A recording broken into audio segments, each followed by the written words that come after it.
My name is Thomas Kohnen, University from Frankfurt. I'm the chairman there. My topic today is the study results from the ACUNEX VarioMax IOL, which we have studied over the last year, 1.5 years, 2 years. Financial disclosures on my slide. I consult for companies, also for Teleon, in regards to the IOL. If you look at the intraocular landscape, this is a very simplified picture which I put together with my team, talking about monofocal aspheric, monofocal plus multifocal, EDOF, and eventually accommodative IOLs. But I think you need to take a look at the ISO criteria. This whole thing, what I'm just showing now, nothing to do with the VarioMax, but is a very hot topic at this meeting. We just had a meeting, the ESCRS executive and the ACUNEX executive, talking about this classification. And we're going to bring that to our colleagues to ACUNEX, and we want a worldwide, let's say, collaboration or worldwide change in the system. So the main categories are monofocal lenses, are toric, and then we call it simultaneous vision range lenses, SVL. And there, under this, you have 3 categories. One is multifocal lenses. You all know emphasize optical and functionally useful acuity levels at far, but when compared to monofocal control lens, also have improved optical and clinical performance at intermediate. So, for example, trifocal lenses and near distance. Then we have the extended depth of focus EDOF lenses, emphasize optical and functionally useful acuity levels at far, but also from far through intermediate. So the focus is more on distance to intermediate. And then you have the so-called full range vision. Full visual range, emphasize optical and functionality, useful acuity level at far, but also from the intermediate to the near range. So this is the classification. And then finally, the fourth is accommodative IOL. That's the only thing the ISO criteria had. You cannot find anything on monofocal plus. Doesn't exist. It's just not there. So this is the group, the working group of the ESCRS. You can see all the figureheads here. This is a publication, just came out at the August issue of JCRS, Journal of Cataract and Refractive Surgery. And what we have done is we looked at simultaneous vision IOLs, and we ranged them into partially range of vision and full range of vision. And that, for us, seems to be a much better explanation to patients and also in the future to categorize companies. Why? Because we can say this lens has a full range or it has partial range, but it's still presbyopia correcting because intermediate is not normal, it's not just distance. So you can categorize them, and then you can go further and say in the partial range you have narrow, enhanced, extended, depending on the defocus curve. And then also in the full range vision, you have continuous smooth transition and steep transition. So the clarification is shown here. And if you take the defocus curve of these lenses, various lenses, it's not a specific lens, you have all this. I'm doing this at the beginning of the talk because at the end I will try to find a way for the lens. So lots of multifocal lenses are available. Multifocal lenses provide good visual acuity at far, intermediate, and distance. You all know that multifocal lenses have a downside, and that is optical phenomena. We know this from the patients. And we have, of course, different designs. And the VarioMax has a refractive design, which I show in the next slide. What is the difference? If you have a diffractive design, you have light transmission and you have a loss of light. So usually the lenses are between 80 to 85% light transmission. If you have a refractive design, then you have more light coming through. And that design is shown here with distance and near of this lens. And here you can see the ACUNEX VarioMax. The lens was studied from us with the visual acuity at different distances, range of vision. We looked at patient satisfaction, spectacle independence, visual quality, and also refractive outcome. The study was done currently still an interim analysis because we're finalizing the data in the next week. So we are done with the study, but we have to work through the IRBs and everything to put the paper together, basically we look at the 3 months follow-up at the moment. This will be the paper with uncorrected, best corrected visual acuity, intermediate, near visual acuity, all uncorrected and best corrected. Usually the best corrected is better because you titrate a little bit the refractive errors, spectacle independence, patient satisfaction, visual disturbances, and also the defocus curve from -5 to +2 is a normal defocus curve in half a diopter steps. In this study, we had inclusion criteria, bilateral cataracts, age older than 30. Important is that we wanted to achieve the astigmatism because we didn't use a toric lens version, just a normal lens. So the patient had in pentacam 4 millimeter total corneal refractive power, less than 0.7 diopters astigmatism, and we tried to reduce it even, but we wanted astigmatism below half a diopter. Pupil size at least 3, but not larger than 6.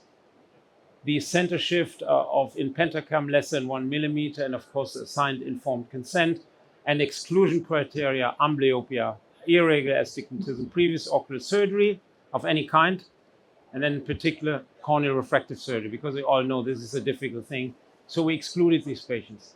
Here are the results, monocular subjective refraction. You can see preoperative we had quite emmetropic patients, but even postoperative, 3 months almost emmetropia. So we were already good with the A constant with this lens. Sphere, we changed from 0.26 to 0.15. Cylinder, you can see what we did, half a diopter, we went down to 0.2 diopter. So we reduced astigmatism in these patients. I was a surgeon of all these patients. 2 of the 15 patients needed spectacles in some visual tasks 3 months postoperatively, in some. So here is the uncorrected visual acuity again at 40, 60, 80 and 40 meters, 80 centimeters and 40 centimeters. And you can see very close to logMAR 0, which is 20/20 or 1,0 in the German language. Little bit less at the 40 centimeter, but if you do a little bit the best corrected and binocular situation, you see that it's even improving. This was the uncorrected, this is the corrected, a little bit better because we took out these tiny refractive errors. Here's the cumulative uncorrected and distance corrected visual acuity for distance. So you see here the range at this point of 0, which is 20/20 or 100 or 1,0. 10 is very good, 94%, 66%. That's for distance. If you look at 80 centimeters intermediate, you go up to the range of 0.2 in logMAR. So also very good, 20/25 in that range, very functional at 80 centimeters. And if you look at 40 centimeters, which is, you can call it intermediate or you call it near, but it's in the range here, reading distance. Still, we had the vast majority of logMAR 0.3 and then 50% 0.2. This is the defocus curve. Defocus curve with standard deviation. You see the standard deviation is quite nice. So like a normal defocus curve in a human being, you always have a intermediate dip, and then it goes down for the distance, near visual acuity at the end of the curve on the right side. So that's a nice one. And photopic and mesopic contrast sensitivity was compared to what we saw in the literature to our own results, very good, as you can see this here. Now I'm looking a little bit at the optical phenomena. No lens, even a monofocal lens, doesn't have any optical phenomena. We found none in 30%, and then the questionnaire goes in this direction. And of course, if you ask patient for any of these, they will say yes. If you don't ask them, just, can you tell me what you have? Then they even don't know how to explain it sometimes. So we go specifically them, and my experience is then the numbers are a little bit higher. But you know, that's the outcome, and you can see yourself, halos 50%. You can go further, optical quality, different light conditions. This goes for low light. It goes to blurred image, blurred vision, starburst, halo, glare on this side. And then under bright light conditions and dark light conditions, you can see at the red, in the lower part here. So depending on the pupil size, you might have a little bit optical disturbances or more optical disturbances, which is normal. So let me conclude this non-toric version. We have not done the toric version.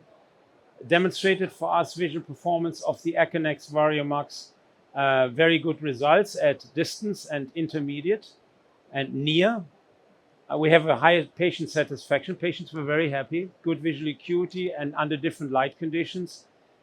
High spectacle independence, so 86% with good contrast sensitivity at 3 months. It's pretty good in our examined patients. And let me come back to the nomenclature. This is actually not the paper, but this is my editorial, which I added in the Journal of Cataract Refractive Surgery, and I called it current, which is what we had now, and future nomenclature of categorization of intraocular lenses. And it explains a little bit what you see in the paper. So if you're really interested in the paper, read also the editorial, because it's a one-pager, and I try to summarize everything. This is a paper again. Let's look at the categories. And I think from what I found out in our study, we would place this lens, the VarioMax lens, at the full range vision, because that's what the lens does. You can argue a little bit with near visual acuity. You have to be careful, because there might be some patients occasionally needing reading glasses, but that's not the worst if you have 86% having no glasses at all. So with all respect to all patients, I'm putting any of these presbyopia correcting IOLs in, not only Teleon company, but also others. I always tell the patients you may need glasses at specific distances. Sometimes some have intermediate. They cannot see the computer superb. Or if they have a +1 lens, they might even be happier. But they don't use it every time, occasionally. So we place it here, and I think that goes aligned with this chart here. These are the defocus curve. If you take your defocus curve, it's up in the left side. So it's a continuous range of field vision, which we found in our study. That's the first time actually I did this, to categorize, after I have done a study, the lens into this format. And I think that's a nice closure of that paper. So with this, I would like to thank you for your attention. We just finished in the study. We need a little bit of time to get the publication, so then you get this also in press. Thank you.